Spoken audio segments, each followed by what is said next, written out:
The lecture theater on the Zorian academic ship resonated with the quiet hum of enthusiastic learners. They had journeyed across star systems for this program, a singular chance to examine the perplexing beings called humans. Professor Jackson, an imposing figure with a luminous exterior, tapped the translucent pad at the front of the space. A list appeared in midair, scrolling through an array of substances. These, Jackson stated, tone steady, are compounds deemed poisonous. Most trigger intense physiological distress. Some are deadly if consumed. Others gradually erode organic tissue. The learners nodded, their transparent oculars absorbing the material. A few recoiled at certain chemicals, arsenic, ethanol, capsaicin, while others recorded notes meticulously. Your task, the professor went on, is to watch humans in their usual habitat and document how they handle these substances. The group murmured among themselves, some trading uneasy looks. Humanity was already notorious for its erratic biology. The notion that they might willingly expose themselves to dangerous agents seemed irrational. A field expedition was planned to a human settlement, namely a busy marketplace on Earth. Disguised in subtle ships to blend in, the learners followed their escort through swarming streets. The atmosphere brimmed with countless scents, a few pleasant, others harshly acrid. One learner, a lanky individual called Owen, paused near a food kiosk. A human stood behind the counter, turning sizzling items on a flat metal surface. The aroma was biting, almost bitter. Owen checked his device. The substance generously added to the food was capsaicin, a known irritant. The human, a man with unruly dark hair and a worn jacket, glanced up. One. He held out a small red pod, its shiny skin gleaming under the artificial lighting. What is that? Owen's voice shook. A chili pepper, the man replied with a grin. You eat it. Owen hesitated. This contains capsaicin. It is harmful. The man popped one into his mouth, bit down and chewed. His expression barely changed, though a faint layer of sweat emerged on his forehead. Oh, it burns, he admitted, but that's half the fun. Owen pulled back. You are consuming a biological irritant for enjoyment? Pretty much. The man tossed another into his mouth. Owen turned to his companions. They are ingesting identified toxins for pleasure. Another learner, Ava, had stopped at a different booth. A human woman stirred a steaming pot, the vapor thick and almost stifling. The learners scanned the contents. Ethanol? Ava asked, appalled. You're drinking this, the woman laughed. It's called mulled wine. It warms you right up. That's a neurotoxin. Ava's limbs went rigid. It compromises cognitive function. The woman lifted an eyebrow, then took a careful sip. Only if you drink too much. The learners exchanged glances. The list of poisonous substances was shrinking, not because humans avoided them, but because they appeared to ingest them at a startling rate. A clamor drew their attention. A human pulled out something from a bag, a dark, elongated item with a noticeable stench. Jackson's eyes went wide. Is that fermented fish? The human declared proudly Strum. Owen's device emitted an alert. That contains hydrogen sulfide. It is toxic. The human chuckled. Yeah, it reeks, but if you push through the odor, it's not terrible. One learner almost fainted. How are they alive? Jackson, for the first time in his extensive scholarly career, found no response. Ava still hadn't recovered. The excursion ended, but the unsettling impressions remained. The careless attitude with which humans consumed dangerous substances defied every biological principle the Zorians had documented. It wasn't simply reckless, it was beyond comprehension. Back on the academic ship, the learners assembled in the observation chamber, reviewing their data. The display glowed with footage from the marketplace. A still of the human biting into a chili pepper was frozen on the screen. Owen gestured at it. His physiological reactions were visible. He perspired more, breathed faster. Yet he continued eating. Italy's limbs curled inward. They purposely inflict discomfort upon themselves. What possible evolutionary benefit does that grant? They seem to derive satisfaction, Nora observed. The one drinking ethanol described it as warming. Professor Jackson watched silently. His luminescence dimmed in concentration. We have to confirm if this is an isolated curiosity or a universal characteristic. A plan formed. Direct tests would be required, but under secure and monitored parameters. The Zorians organized a formal diplomatic gathering, asking a human delegation onto their ship. The humans accepted with surprising eagerness. A few days later, 3 humans arrived, all seemingly ordinary by their species standards. Their leader, a woman introduced as Captain Morgan, surveyed the room with open interest. Accompanying her was a man with a scored forearm, and another holding a steaming cup that scanners label as caffeine, a stimulant. Jackson addressed them. "We have been studying human biological tolerances.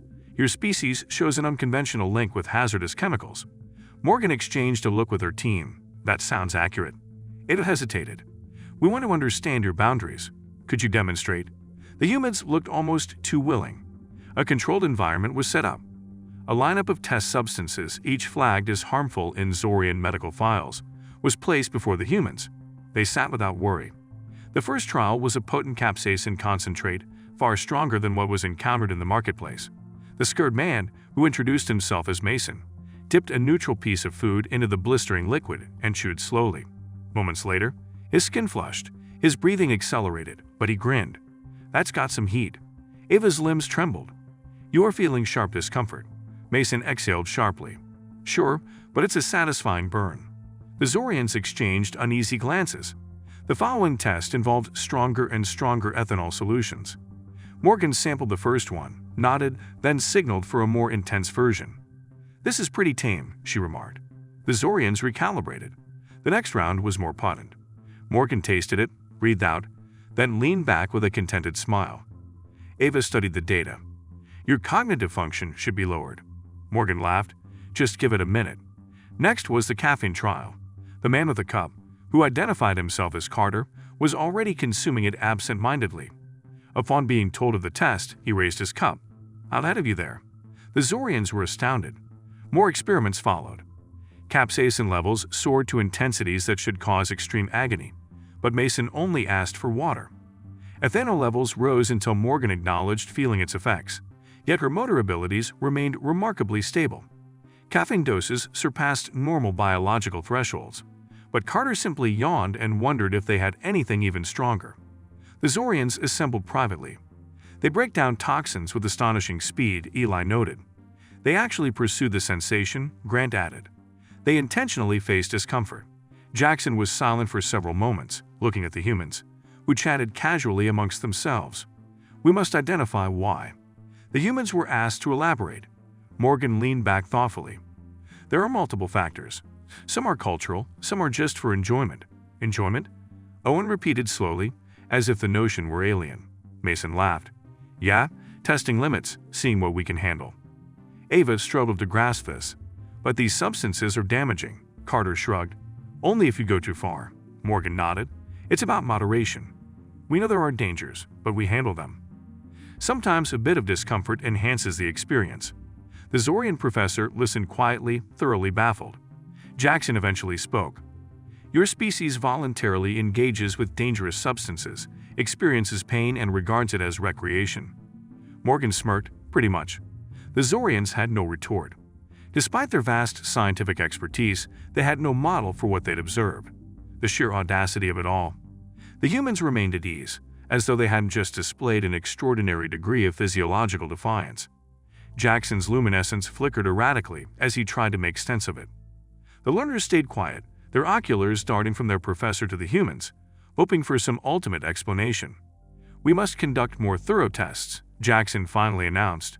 "Your bodies contradict all recognized theories of organic survival." Morgan stretched her arms overhead. "All right, let us know what you need." The humans' relaxed attitude unsettled the Zorians most of all. They should be guarded, worried, at least slightly reluctant. Instead, they leaned forward, seemingly more like researchers than test subjects. Jackson directed them to the adjacent laboratory. "We need to monitor your physiological patterns under exact conditions, focusing on how you recuperate."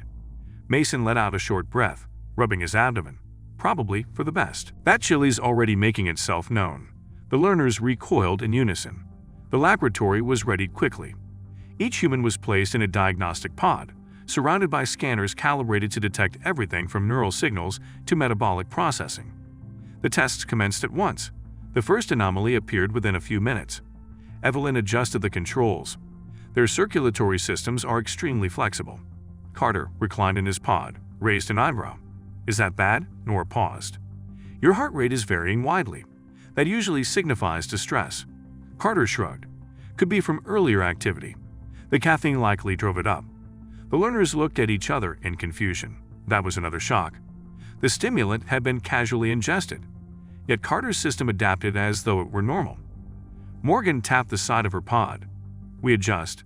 If we stress our bodies, they adapt. Exercise, diet, environment. Our physiology adapts over time. Jackson's luminescence dimmed slightly. You're saying repeated exposure to harmful agents raises your resistance. Mason laced his hands behind his head. Pretty much, like alcohol, if you drink often, your body processes it differently than someone who never does. Ileana's limb curled. You voluntarily use toxic substances to boost resistance. Morgan smiled. We call it building tolerance. The silence that ensued was deep. The scans continued, showing the human's digestive processes dealing with capsaicin, which should have triggered serious discomfort, but simply stimulated pain receptors fleetingly before being processed without lasting harm. Ethanol, even though it was neurotoxic, was eliminated at differing rates, with Morgan's body handling it at a surprising pace. Caffeine, which should have caused nervous system issues, seemed to integrate seamlessly into Carter's metabolism. Hours passed without major incident. The humans remained unfazed. Ultimately, Jackson highlighted the most bewildering observation. Your body sustained damage, yet you do not appear alarmed. Morgan glanced at Mason, whose scarred arm rested on the side of his pod. We heal. Jackson's eyes widened fractionally. Explain. Mason lifted his arm. This got badly burned a while back. Skin grew back, not perfectly, but good enough. Nora's limbs tensed. Your body regenerates. Not instantly, Mason replied. I guess. Cuts seal, bones mend, burns form new tissue. Ava's oculars flared. Your survival rate must be remarkable. Morgan let out a breath. Depends. We take a lot of chances. Not all work out, but we're still pretty tough. Jackson studied them quietly. You voluntarily face hazards, adapt to them, and recover from harm with impressive speed? Carter grinned. Basically, the Zorians fell silent once again. They had anticipated a controlled study, but what transpired exceeded every plausible theory. The humans had shown resilience, adaptability, and a disconcerting willingness to subject themselves to discomfort. Yet nobody could have predicted what would occur when that resilience was pushed beyond casual exposure. The first issue surfaced 6 hours later. Mason, who had sampled the strongest capsaicin concentrate, shifted uneasily. He tapped his fingers on the side of the diagnostic pod, his breathing still steady but more pronounced. Jackson approached. Are you feeling discomfort? Mason exhaled slowly. Nothing I can't deal with. My stomach's just telling me it's upset. Nora adjusted the readings. Your core temperature is elevated, and acid production has increased. Mason gave a quiet laugh. Right, that's typical of super spicy stuff. Ava's limbs twitched. You anticipated this. Sure did, Mason said. Doesn't stop anyone. The learner stared, astonished that he had knowingly consumed something that was now disturbing his internal equilibrium, yet treated it like a predictable minor inconvenience rather than a serious medical concern. The next irregularity involved Morgan. The ethanol had circulated through her body, but scans revealed something the Zorians hadn't expected. Her liver was eliminating the compound at an accelerated rate, metabolizing it with astounding efficiency. Jackson directed attention to the data. Your metabolic function is countering the poison. Your body is actively neutralizing it. Morgan nodded. Yeah, that's the liver's job, filtering out what doesn't belong. Troy analyzed the figures, but the rate isn't constant. Morgan stretched contentedly. It varies from person to person. Some people handle more than others. Ileana's limbs tightened. Your species has an internal filtration that adapts in real time? More or less, Morgan said. It's not perfect, but it works. Jackson remained silent, clearly wrestling with the implications. Humans had a built-in detox mechanism that adapted based on exposure. No wonder they consumed these hazards so frequently. Then Carter provided the final surprise. The caffeine had been coursing through him for hours, yet instead of signs of overstimulation, he appeared perfectly calm, if not more relaxed than before. Nora tweaked the scanner. You should be showing abnormal neural patterns. Carter looked over. Such as random jolts, hyperactivity, possible heart strain. Carter let out a short laugh. Nope, this is normal for me. Honestly, it might be worse without it. Ava's limbs curled. You need the stimulant to function? Carter nodded. Some folks do. Not completely dependent, but it helps. The learners shrank back. This wasn't just tolerance, it was a kind of integration. Humans didn't merely withstand toxins, their bodies incorporated them, sometimes relying on them. Then Mason groaned. All eyes turned to him. He pressed a hand to his midsection, his jaw tight. Jackson moved closer. "You are deteriorating." Mason shook his head. "I just need to walk around a bit." The Zorians were appalled. "Walk around?" Eva repeated. "You're experiencing gastric distress." "It'll fade," Mason insisted, standing up. "Worst case, I suffer for a while. It's no big deal." Jonah's oculars grew wide.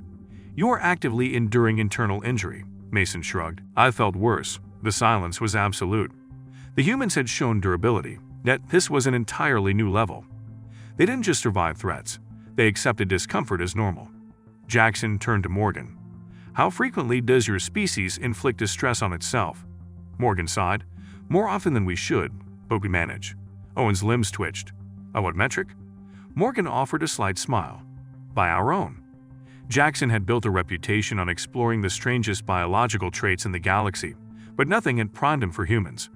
Their bodies mocked conventional logic, their choices defied reason, and their capacity for enduring pain was unsettling. The data was vast, and the scans were thorough, but it still didn't answer the essential question: why? Mason leaned back, arms folded, apparently over his earlier discomfort. Morgan seemed entertained by the proceedings, while Carter casually drummed his fingers on his cup, waiting for the next step. They had ingested toxins, their bodies reacted, yet here they sat, as though nothing significant had happened. Jackson finally did something unprecedented. He set aside strict methodology. "You have shown remarkable adaptability," he said, "but that doesn't clarify your willingness to experience avoidable suffering. Don't you have a survival instinct?" Morgan tilted her head. "Sure, we do. We just don't let it dictate everything we do." Nora's oculars flickered. "That appears contradictory." Mason laughed. "Not really. We steer clear of what'll kill us on the spot, but discomfort? That's just part of living." Ava looked back and forth between them, clearly perplexed. "You purposely consume hazardous agents, endure pain for amusement, recover from trauma that would incapacitate others, and now you're saying pain is normal?" Carter set his cup down. "It's a signal that something's wrong, but pain itself isn't always the real threat. Sometimes it's just part of the experience." Owen's limbs twitched. "Go on." Morgan gestured toward Mason. "He ate that pepper, right? It stung?" His body protested, but he knew it wasn't dangerous. He stuck with it because the sensation was enjoyable.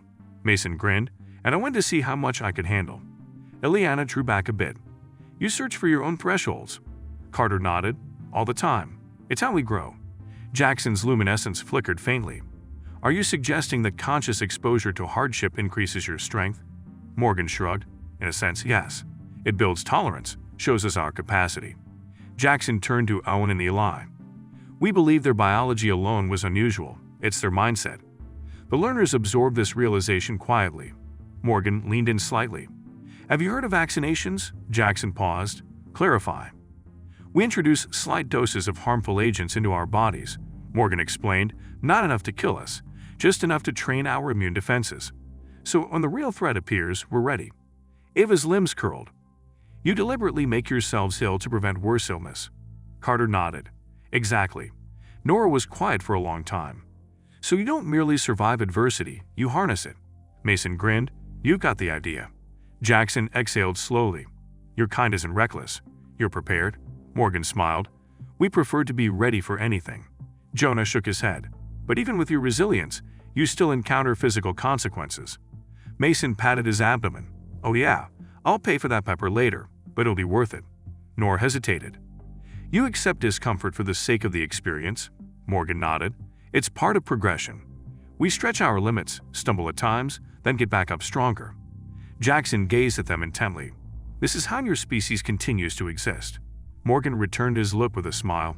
"Exactly." The Zorians had no more to say.